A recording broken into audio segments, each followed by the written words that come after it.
এবারে সাবেক প্রধানমন্ত্রী শেখ হাসিনা ছাড়াও সাবেক স্বরাষ্ট্রমন্ত্রী আসাদুজ্জামান খান কামাল ও সাবেক আইজিপি চৌধুরী আবদুল্লাহ আল মামুনের বিরুদ্ধে জুলাই গণহত্যার মামলার তদন্ত শেষে ট্রাইব্যুনালে তদন্ত প্রতিবেদন জমা দেওয়া হয়েছে। এ বিষয়ে বিস্তারিত জানাতে গণমাধ্যমের সঙ্গে কথা বলছেন চিফ প্রসিকিউটর তাজুল ইসলাম। সরাসরি যুক্ত হচ্ছে সেখানে।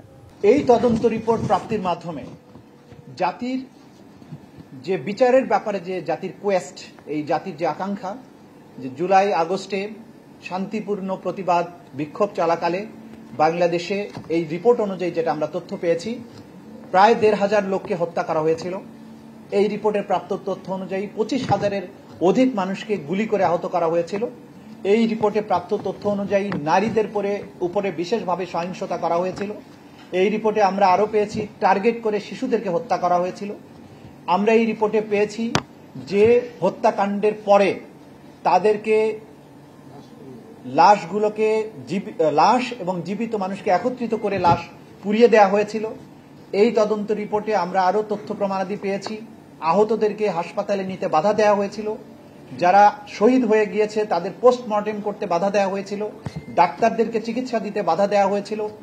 হাসপাতালে প্রধান আসামি শেখ হাসিনা নিজে গিয়ে সেখানে চিকিৎসকদের বলেছিলেন যে এই সমস্ত ভর্তি রোগীদের যেন কোনো চিকিৎসা দেয়া না হয়, এবং অনেক রোগী যন্ত্রণা সহ্য করতে না পেরে যখন হসপিটাল পরিত্যাগ করতে চেয়েছিলেন তাদেরকে হসপিটাল থেকে পালিয়ে যাওয়ার বা কোনোভাবে চলে যাওয়ার সুযোগ দেওয়া হয়নি, যাতে করে তাদের ক্ষতস্থানগুলো পচে যায়, গ্যাংগ্রিন হয়, কেটে ফেলতে হয়, সেরকম ব্যবস্থা করার জন্য নির্দেশ দিয়েছিলেন। এরকম সরাসরি তথ্য প্রমাণাদিও আমাদের তদন্ত সংস্থা পেয়েছে, যেটা আমাদের কাছে দাখিল করেছে।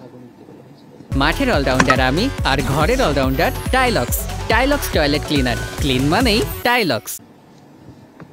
এর বাইরে তদন্ত সংস্থা যেটা প্রমাণ পেয়েছে, আন্দোলনকারীদের উপরে অপরাধের দায় চাপানোর জন্য বিভিন্ন সরকারি স্থাপনায় নিজেদের লোকদেরকে আগুন লাগিয়ে দিয়ে সেটার দায় চাপানোর ব্যাপারে নির্দেশনা দেওয়া হচ্ছিল, যে ব্যাপারে সরাসরি প্রধান আসামি শেখ হাসিনার যে বক্তব্য, যে টেলিফোনিক নির্দেশ, সেগুলো সরাসরি আমাদের তদন্ত সংস্থা হস্তগত হয়েছে। সেগুলো তারা প্রমাণের জন্য এখানে আমাদের কাছে দাখিল করেছেন। এর বাইরে আমরা এই যে ২৫,০০০-এর অধিক মানুষ যারা আহত হয়েছেন তাদের অনেকের মেডিকেল বা ইনজুরি সার্টিফিকেট, যাদের মৃত্যু হয়েছে, যারা শহীদ হয়েছেন তাদের ডেথ সার্টিফিকেট, হাসপাতালগুলোতে যে সমস্ত ডাক্তারেরা তাদের চিকিৎসা দিয়েছেন, যারা তাদেরকে অ্যাটেন্ড করেছেন, তারা সরাসরি সাক্ষী হিসাবে আসবেন। যারা এখানে সরাসরি ভিকটিম হয়েছেন, আহত হয়েছেন, তারা সাক্ষী হিসাবে তাদের নাম দেওয়া হয়েছে। শহীদ পরিবারগুলো যারা তাদের সন্তান বা প্রিয়জনের লাশ নিজেরা গ্রহণ করেছেন, দাপন করেছেন, তারা এখানে সাক্ষী হিসাবে আসবেন। আলামত হিসাবে বিভিন্ন কল রেকর্ড, অসংখ্য video footage, audio footage, audio clipping, এরপরে বুলেটস যেগুলো নিহতদের বা আহতদের শরীর থেকে উদ্ধার করা হয়েছে সেগুলো, বিভিন্ন হেলিকপ্টারের যে সমস্ত ব্যবহার করা হয়েছে সেগুলোর ফ্লাইট শিডিউল, সেখানে কারা যাত্রী ছিলেন,